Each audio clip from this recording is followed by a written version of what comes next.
સમરસ હોસ્ટેલની રાજ્ય સરકારના સહયોગથી બહુમાળી ઇમારત બનાવવામાં આવી છે। સમરસ હોસ્ટેલ ખાતે મંગળવારે સાંજના સમયે વિદ્યાર્થીઓ ભોજન માટે ભોજનખંડમાં ભેગા થયા હતા। ત્યાં એક વિદ્યાર્થીના ભોજનમાંથી વંદો નીકળ્યો હતો, જેના પગલે વિદ્યાર્થીઓમાં ભારે રોષ ફેલાયો હતો। ભોજનમાંથી વંદો નીકળ્યાની વાતની અન્ય વિદ્યાર્થીઓને જાણ થતાં વિદ્યાર્થીઓ એકઠા થઈ ગયા હતા અને હોબાળો મચાવ્યો હતો।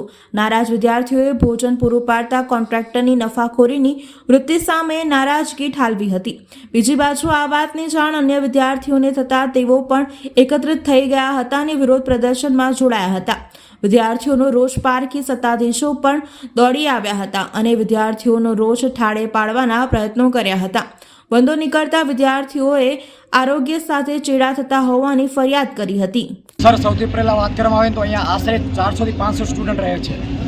મેનેજમેન્ટ અને અહીંયા જે સ્ટુડન્ટનું છે ને આપણું એડમિશન, એ પણ મેરિટ બેઝડ એડમિશન છે, ના કે જેમ તેમ છોકરાને ભરી દેવા। ગવર્મેન્ટ ઓફ ગુજરાતને અહીંયા ગ્રાન્ટ આવે છે। તો વાત કરવામાં આવે જો પાણીની સમસ્યાની ને, તો પાણીની સમસ્યા છેલ્લા 1 થી 1.5 મહિનાની છે। વર્બલી અમે ઘણીવાર છે ને મેનેજમેન્ટને પ્રયાસ કર્યો કે સર અમારી વાત સાંભળો, પણ વારંવાર અમે રિપીટેડ વસ્તુ કર્યા કરીએ પણ કોઈ અમારું સમાધાન નથી આવ્યું। અને જો જમવાની વાત કરવામાં આવે ને આજની સર, તો આજે એક સ્ટુડન્ટ જ્યારે જમવા બેઠો ને તો એને જમવામાં ખાવાનું તો મળે, સાથે સાથે ભોજનમાં એને ઇન્સેક્ટ આજે જીવડાઓ આવે છે। જીવડાઓનો મતલબ શું? કોઈ જનાવર જમવા બેઠા છે આપણે, એવું છે?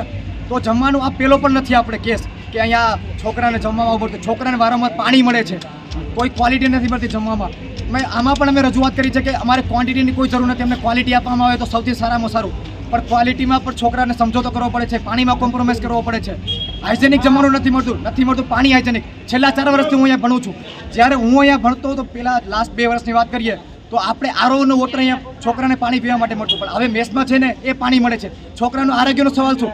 કોણ એમની જિમ્મેદારી લેશે? રિસ્પોન્સિબિલિટી કોની છે? આ તો ગવર્મેન્ટ ઓફ ગુજરાત ગ્રાન્ટ આપે છે, તો ગ્રાન્ટ જાય છે ક્યાં? શું કરે છે મેનેજમેન્ટ એ ગ્રાન્ટનું?